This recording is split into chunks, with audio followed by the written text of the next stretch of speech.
గోకవరంలో జలవనరుల శాఖ స్థలంలో ఎమ్మెల్యే అనుచరులు ఏ విధమైన పర్మిషన్ లేకుండా లాడ్జి కూడా కట్టిన సందర్భం నా దృష్టిలో ఉంది. నాకు ఒకటే అనిపిస్తుంది, పేదలు ఇల్లు కట్టుకోవాలంటే పర్మిషన్లు ఉండవు. ఒక యువకుడు వచ్చి ఉపాధి అవకాశాలు వ్యాపారం పెట్టుకోవాలంటే పర్మిషన్లు ఉండవు. కానీ అడ్డగోలుగా వైసీపీ నాయకులకి పర్మిషన్ లేకుండా లాడ్జీలు కూడా కట్టేసుకునే పరిస్థితి. ఇది మారాలి అంటే కేవలం కూటమి ప్రభుత్వం వస్తే సరిపోదు, మీరు ఓటేస్తే సరిపోదు. యువత భవిష్యత్తు మీది.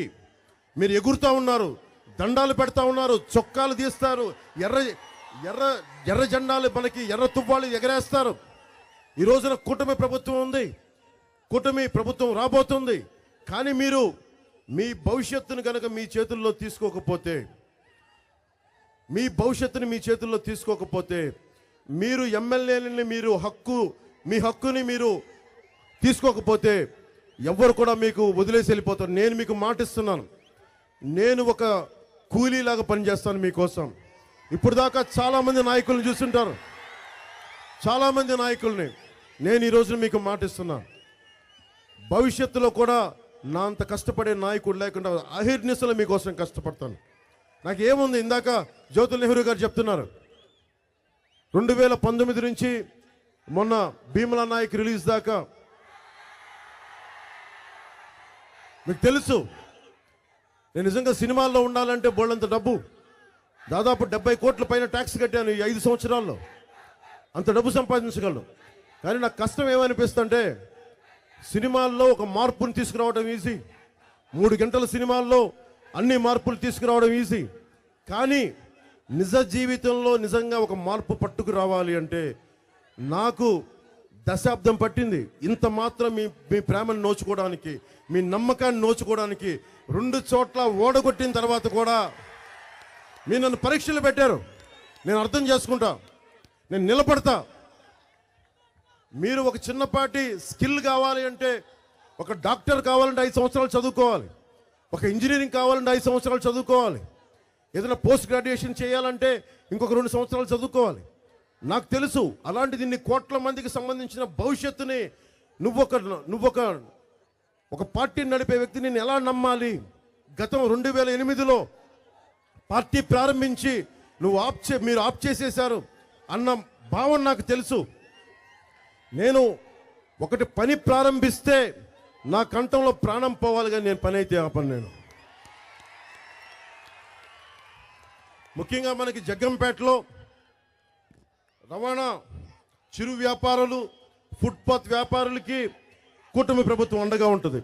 మీకు మైక్రో ఫైనాన్సింగ్, మీకు డైలీ ఫైనాన్స్లో మీకు ఇబ్బంది కలగకుండా నేను రేపు పొద్దున కూటమి ప్రభుత్వంతో మాట్లాడి, ఈ రోజున మేనిఫెస్టోలో వచ్చేది కాదు 30 తారీఖున నేను మీ గొంతుని పిఠాపురం నుంచి నేను పోటీ చేస్తున్నాను. నా గళాన్ని వినిపిస్తాను.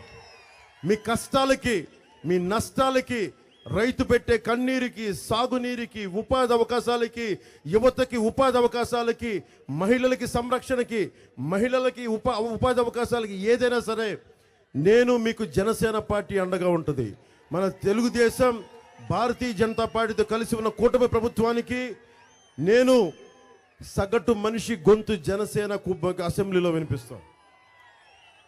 అలాగే భవన నిర్మాణ కార్మికులు, నేను మీకు మాటిస్తున్నాను, ఇక్కడి నుంచి ఈ రోజున వైసీపీ ప్రభుత్వానికి మొట్టమొదటిసారిగా గళమెత్తింది భవన నిర్మాణ కార్మికులు. నా దగ్గరకు వచ్చారు, 30-40 మంది దాకా చనిపోయాం.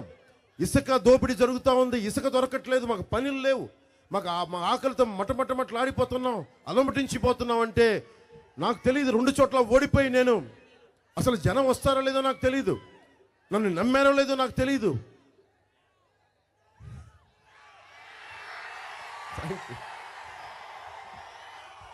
నమ్మారో లేదో తెలియదు. సో 2019 ఆగస్టులో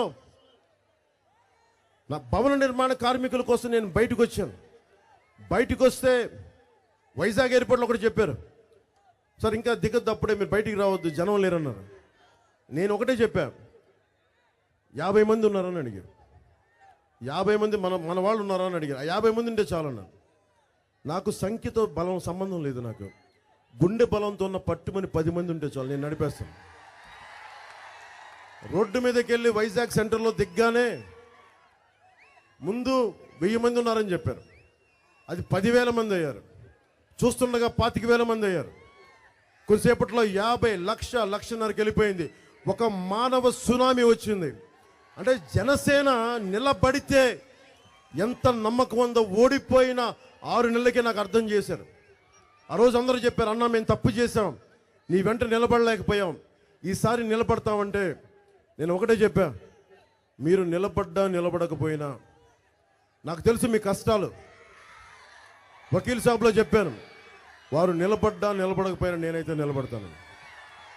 అది సినిమా డైలాగ్ కాదు, అది నా గుండె లోతులోంచి వచ్చింది. నేను 2 చోట్ల ఓడిపోయినా ఎందుకు నిలబడి ఉన్నానంటే, నేను లోక్నాయక్ జయప్రకాష్ నారాయణ స్ఫూర్తిగా తీసుకున్న వ్యక్తిని, అలాగే షెగువరాయణ స్ఫూర్తిగా తీసుకున్న వ్యక్తిని, ఒక నాని పాల్కీవాలా, ఒక బాబాసాహెబ్ అంబేద్కర్, చాలామంది మహానుభావులు స్ఫూర్తినిస్తే సినిమాల్లోకి రాకముందు నాకు సినిమా గురించి తెలియదు. నాకు మన పెద్దలు ఇక్కడ కిర్లంపూడిలో ఉండే పెద్దలు కూడా అంటూ ఉన్నారు, సినిమా నటులకి ఏం తెలుసని. వారి మీద సంపూర్ణ గౌరవం ఉంది. ఇది కూడా చెప్తున్నాను మీకు. సినిమా నటులకి ఏమి, ఆ సినిమా నటులు మనుషులు కాదా? సినిమా నటులకి ప్రేమ ఉండదా? సినిమా నటులకి సామాజిక బాధ్యత ఉండదా? నేను సినిమాల్లోకి రావాలని అనుకోలా, నాకు కుదిరింది అంతే. కానీ నేను నేర్చుకుంది చిన్నప్పటి నుంచి స్వామి వివేకానంద మా నాన్న ఒకటే చెప్పాడు, ఇనప కండరాలు, ఉక్కు నరాలు, వజ్రం లాంటి సంకల్పం ఉన్న యువతి దేశానికి కావాలి అంటే మా నాన్న చెప్పిన మాటలు నాకు గుర్తుండిపోయి, నేను స్వామి వివేకానంద కోరుకున్న ఒక యువకుల్లో ఒకడైతే చాలు అన్న ఒక చిన్న సంకల్పం నన్ను ఇక్కడ దాకా పట్టుకొచ్చింది. అది అయ్యానో లేదో కూడా నాకు తెలియదు, అది అవుతానో కూడా లేదు నాకు తెలియదు, కానీ నిలబడగలను, పోరాటం చేయగలను. అలాగే ముఖ్యంగా రవాణా రంగం ఎక్కువ ఉంది జగ్గంపేటలో. చిరు వ్యాపారులు కానీ, ముఖ్యంగా రవాణా రంగం, ఆటో డ్రైవర్స్కి కానీ మీకు 10,000 వాహన మిత్ర పథకం ఇచ్చి మిమ్మల్ని వదిలేస్తున్నారు. రోడ్లు గుంతలు, డబ్బులు ఇవ్వరు. 1000 కోట్లు ట్రాఫిక్కి వాడు జగన్ అనే వ్యక్తి ఇది ఇచ్చాడు, ఒక టార్గెట్ ఇచ్చాడు. రవాణా రంగం నుంచి ఫైన్ లేసి నాకు 1000 కోట్ల రూపాయలు కావాలని. మీ దగ్గర నుంచి మీరు కాకి చొక్కా వేసుకోకపోతే మనకి ఆటో డ్రైవర్లు వాళ్ళ దగ్గర వసూలు చేసి, చిన్నపాటి వైలేషన్ ఉంటే వసూలు చేసి, రోడ్లు వేయకుండా మీకు డబుల్ మెయింటెనెన్స్ అయిపోయి మీ కష్టంలో నుంచే మీకు 10,000 రూపాయలు ఇస్తా ఉన్నాడు. ఇలాంటి పరిస్థితులన్నీ మారుతాయి.